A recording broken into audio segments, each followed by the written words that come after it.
Если художник в свою картину не вкладывает душу, картина не живет.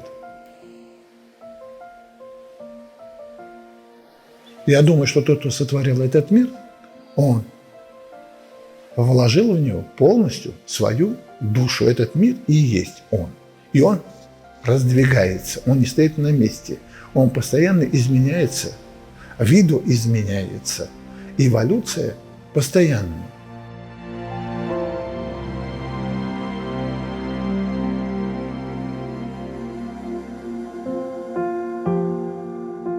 А я говорю об эволюции вида. И как следствие я становлюсь тем мастером или господином того, что я знаю. Я являюсь господином эволюционно-видового транса.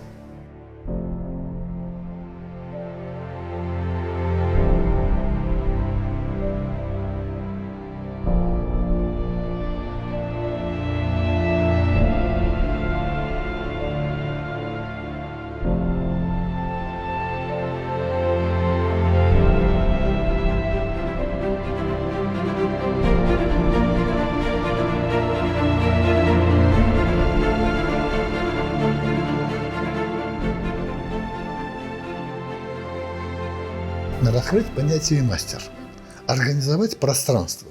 Да. Пространство понимания в мозгах. Что такое мастер? В европейской ментальности это практически невозможно сделать, потому что напрочь убито. Вот лоботомия по этому поводу. В переводе, если я не ошибаюсь, с английского, не ошибаюсь? Не ошибаюсь. С английского мастер означает господин. Вот вы у кого хотели бы шить пальто? У портного или у господина, у мастера портного? У мастера. У мастера, то есть тот, кто господин в этом деле.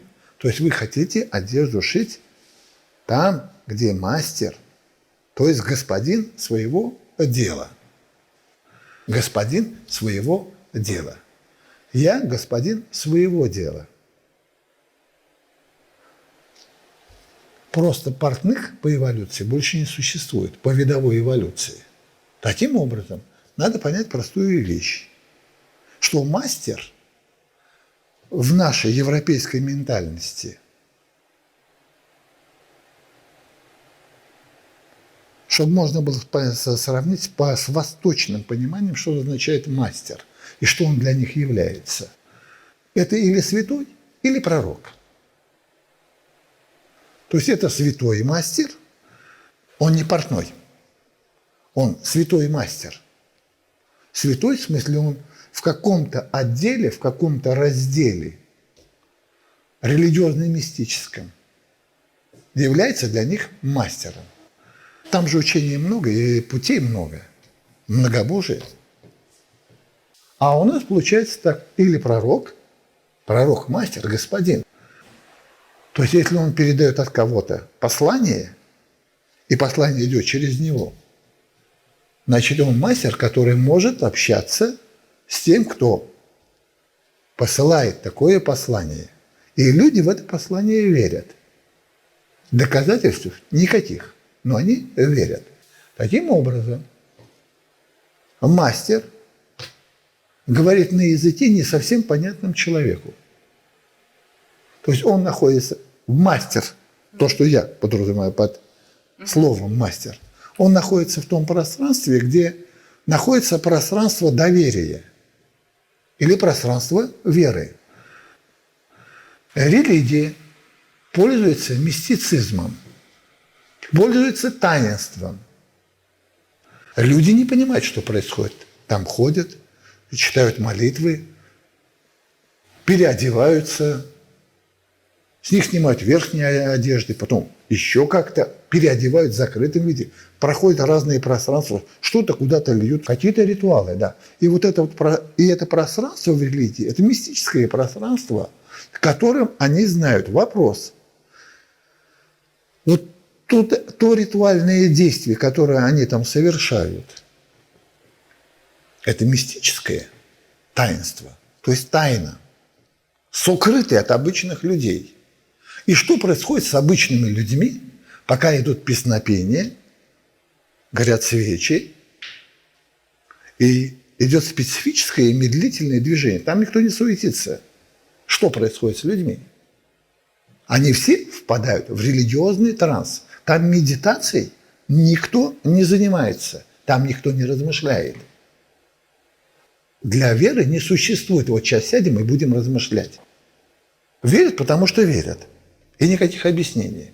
И вот в этом мистическом, то есть тайном ритуале все остальные погружаются в транс, в религиозный транс. Но те, кто совершает ритуал, они сами тоже пребывают не в медитативном состоянии. Они не размышляют, они действуют погруженно. Таким образом, они совершают транс-действие.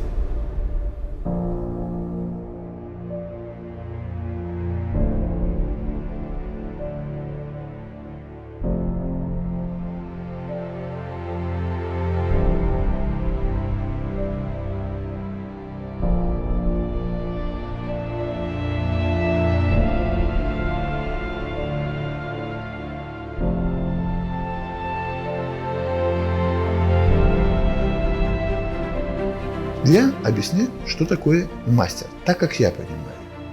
Я мастер транса, не религиозного транса. В транс впадает все, что можно обозначить. От какого-либо присутствия ума до ясновидения и яснослышания. Ну, чтобы было понятно. Да? Моисей медитацией не занимался, когда получал послание. Он пребывал в трансе. В медитации не видят, как куст горит, и куст не разговаривает. Такое может произойти только в трансе. То есть это несколько другое состояние сознания. Что случилось в Европе? Транс шаг за шагом искоренили. Вместо него произошла подмена, медитация. Медитация – это размышление или ясность ума. А транс – это остановка ума. И если 1000 лет остановку ума выводили за рамки, то это как человека, знаете, располовинить. Одну руку оставили, а вторую убрали. То есть и есть медитация, а транса нету. Ну как нету, если это уже медицинский термин. Понимаете? Есть шаманский транс, есть наркотический транс, есть алкогольный транс, религиозный транс.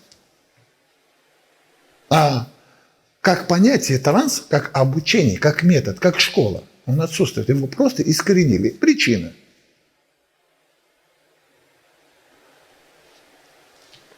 Те, кто создавал человека, ну, по крайней мере, в нашей цивилизации, в этой части цивилизации, его человека разделили на два. Животная сущность – это все, что ниже грудной клетки. И божественная или ангельская сущность. Соединение вот этих двух как бы и есть человек. То есть животного и сознательного есть человек. Транс позволяет соединить эти две сущности в одно целое. Медитация этого сделать не может, а транс это может сделать. И таким образом человек может перейти на более высокую духовную стадию. А я говорю об эволюции вида. И как следствие я становлюсь тем мастером или господином того, что я знаю. Я являюсь господином эволюционно-видового транса. Все, что мы видим, все, что мы знаем и не знаем, все, что ведаем и не ведаем, находится в гравитационном пространстве. Таким образом, видовая эволюция как транс вне гравитационного транса невозможна. Это другая связь с Землей. А жизнь становится реальной жизнью. Нам внушили, что только человек имеет душу. А тот материал, который в пространстве существует, и тот, кто его создавал, душу в это не вложил. То есть это делал не мастер. Если художник в свою картину не вкладывает душу, картина не живет. Я думаю, что тот, кто сотворил этот мир, он вложил в него полностью свою душу. Этот мир и есть он. И он раздвигается, он не стоит на месте. Он постоянно изменяется, виду изменяется. Эволюция постоянно. И тот, кто не верит в эволюцию, у меня тоже есть свои религиозные чувства. Мои религиозные чувства, это видовая эволюция человека, которая должна произойти сознательно. Тем самым я говорю, что мир сознателен. В нем есть сознание. Как бы вот так. Для меня Творец мира вложил свою душу во все, что мы видим, которое нам может нравиться и не нравиться. И стыдливо я не говорю, что вот ниже вот этой точки, там, вниз, животные, а все, что выше грудной точки, это как бы нечто небесное. Таким образом, если я отрезаю все, что ниже грудной клетки, я обозначаю низменным, низким. И, соответственно, отрезаю себя от гравитационных взаимоотношений, от гравитационно-эволюционных информационных отношений с планетой Земля, то есть со всем живым. Таким образом, мы находимся в реальном, не просто психологическом тупике, а в эволюционном тупике. Нас отрубили от матери Земли и сказали, что она бездушна. Я смог объяснить, что такое мастер? Так, как я понимаю. Так, чтобы европейцам было понятно, какую часть пространства, как мастер, я представляю собой. Я представляю эволюцию, сознательную эволюцию человеческого вида. Так как я притворяю это, я ремесленник, точно так же, как тот, кто сотворял этот мир. Это его ремесло – сотворить этот мир. И если я не понимаю, как этот мир сотворен, как я могу быть мастером или быть учеником мастера, который сотворил этот мир?